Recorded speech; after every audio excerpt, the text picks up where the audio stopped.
Problem number 14.8. An incandescent light bulb with an operating resistance of 95 ohms is labeled 150 watt. Is this bulb designed for use in a 120 volt circuit or a 220 volt circuit?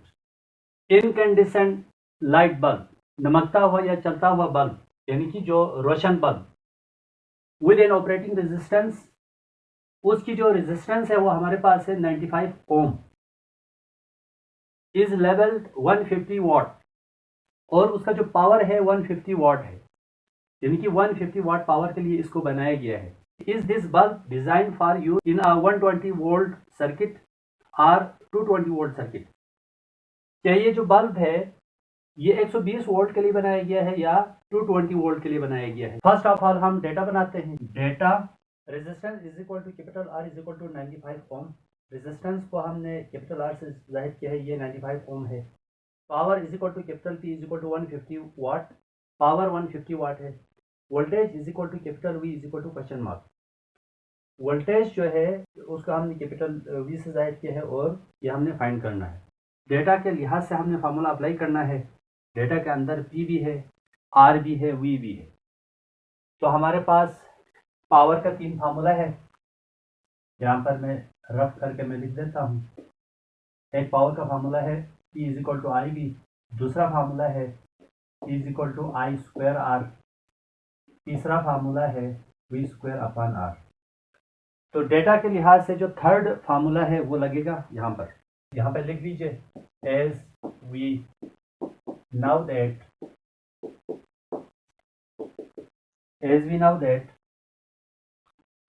P is equal to V square upon R.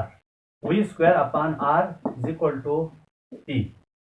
तो V square upon R is equal to P, जिसके नीचे कुछ भी ना हो वहाँ पर denominator 1 consider करें क्रॉस मल्टीप्लाई करने के लिए.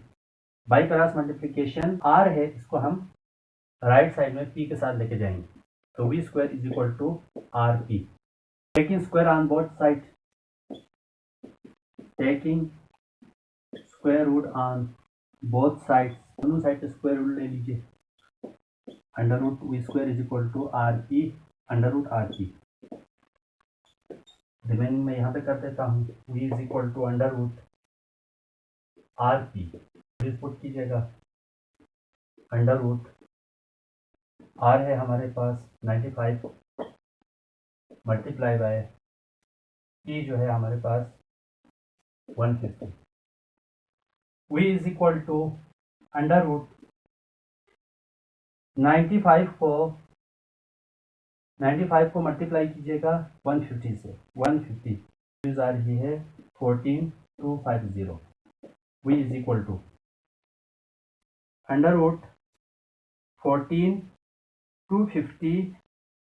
अंडर रूट 14250 का हमने रूट लिया तो हमारे पास वैल्यू आ जाएगी. वैल्यू आ रही है 1. ये वैल्यूज आ रही है 119 119. इसको राउंड ऑफ करके हम लिख सकते हैं 120 volt. Hence this bulb is designed for 120 volts. Hence this bulb is design for 120 volt, यानी कि यह बल्ब 120 वोल्टेज के लिए डिजाइन किया गया है. 120 वोल्टेज आप वोल्टेज सप्लाई करेंगे तो ये बल्ब रोशन होगा. Problem number 14.9. A house is installed with number A 10 bulbs of 60 watt, each of which are use 5 hour daily. Part B 4 fans of 75 watt each is used for 10 hours daily. Part C 1 TV of 100 watt which is used for 5 hours daily. Part D 1 electric iron of 1000 watt which is used for 2 hours daily. If the cost of 1 unit of electricity is 4, find the monthly expenditure. 1 month is equal to 30 days. एक house है, उसके अंदर ये तमाम चीज़ें लगी हुई है. इलेक्ट्रिसिटी के जो इंस्ट्रूमेंट है वो लगे हुए हैं. नंबर ए 10 बल्ब्स है और हर एक बल्ब जो है वो 60 वाट का है। और ये जो 10 बल्ब है, 60 वाट के जो 10 बल्ब है वो 5 घंटा डेली जलता है। दूसरे नंबर पर 4 फैंस है और हर एक फैन का जो पावर है वो 75 वाट है। और ये जो 75 वाट का जो फैन है, 75 वाट के जो 4 फैन है वो 10 घंटे डेली चलता है। पार्ट सी, एक टीवी है वो 100 वाट का है और वो तकरीबन चलती है। पार्ट डी, एक इलेक्ट्रिक आयरन है जो कि 1000 वाट का है और डेली 2 घंटे यूज होता है। अगर इलेक्ट्रिसिटी का जो 1 यूनिट है उसका प्राइस 4 है, प्राइस 4 रुपीज है, तो हमने मंथली एक्सपेंडिचर हमने फाइंड करना है। यानी कि अगर 1 यूनिट का प्राइस 4 रुपीज है तो इन तमाम डिवाइसेस का 1 मंथ का कितना बिल आएगा वो हमें फाइंड करना है। 1 मंथ में 30 डेज है। फर्स्ट ऑफ ऑल हम डेटा बनाते हैं। Data part A, number of bulb is equal to 10, bulb की तादाद 10 है।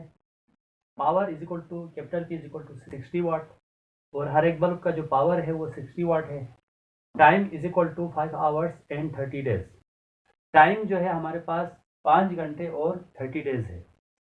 यहाँ पर टाइम को सेकंड में चेंज नहीं करना है, आपने आवर में रखना है क्योंकि हम एनर्जी फाइंड कर रहे हैं किलोवाट आवर में।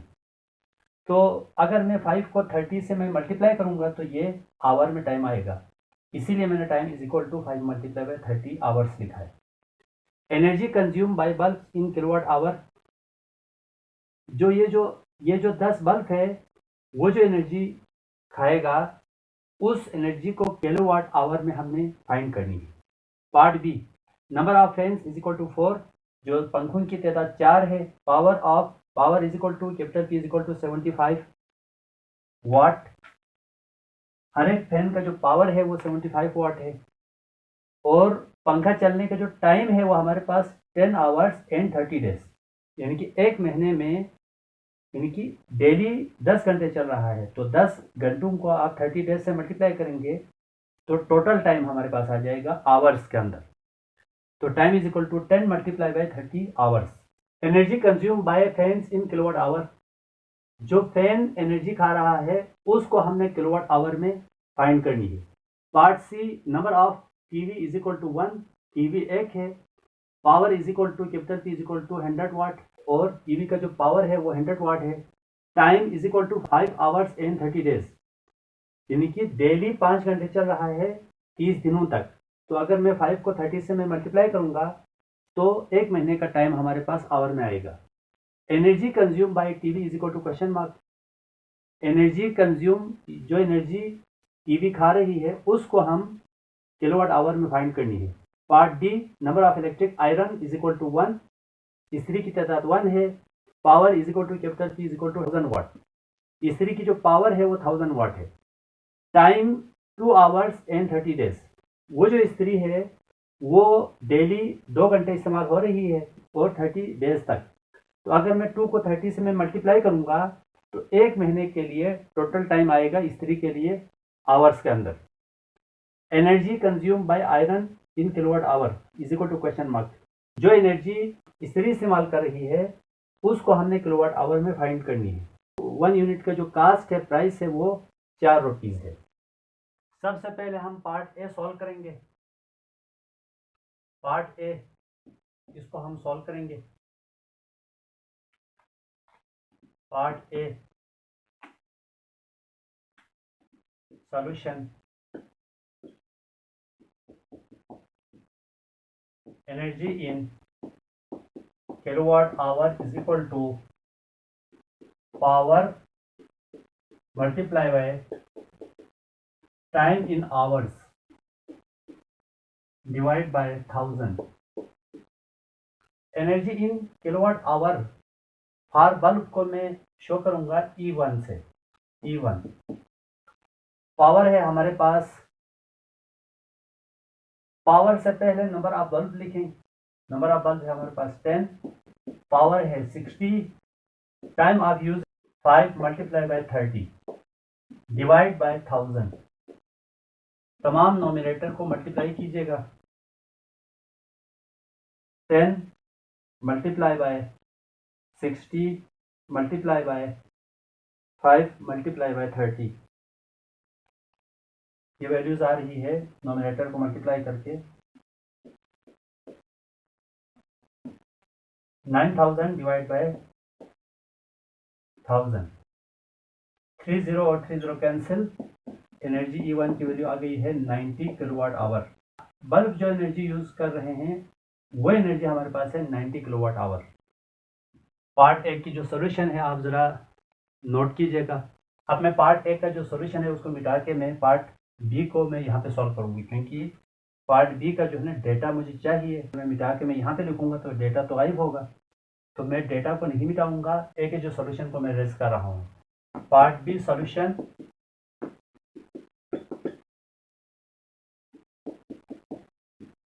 Energy in kilowatt hour power multiply by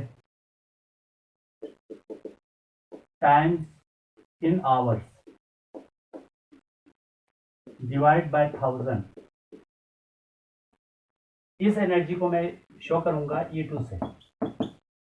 part B की एनर्जी को E2 से शो करूंगा। पावर है हमारे पास, पहले नंबर आप बल्ब लिखो 4 है, मल्टीप्लाई बाय पावर 75 है, टाइम्स इन आवर है 10 मल्टीप्लाई बाय 30 डिवाइड बाय 1000।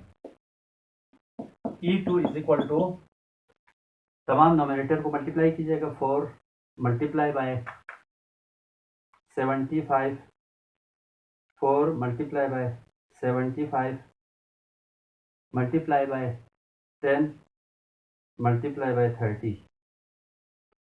ये वैल्यूज आ रही है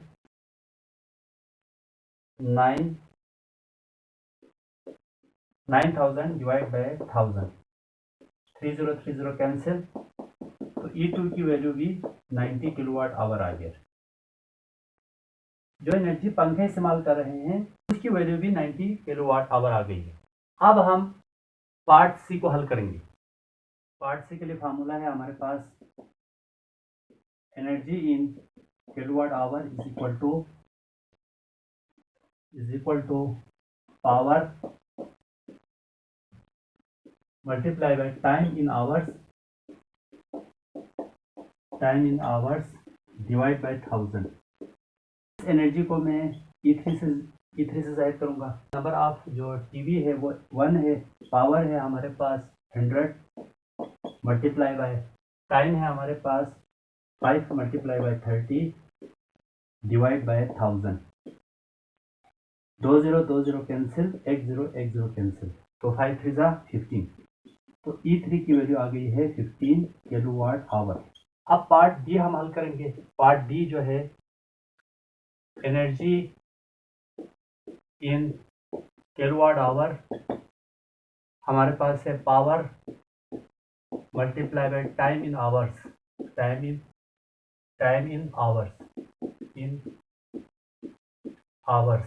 डिवाइड बाय 1000। इस एनर्जी को मैं E4 से जाहिर करूंगा। तो पावर है हमारे पास, नंबर ऑफ इलेक्ट्रिक आयरन 1 है, पावर हमारे पास 1000 है, और टाइम है हमारे पास 2 multiply by 30 divide by 1000। 1000 cancel, E4 is equal to 60 kilowatt hour. तो अब हम कास्ट निकालते हैं।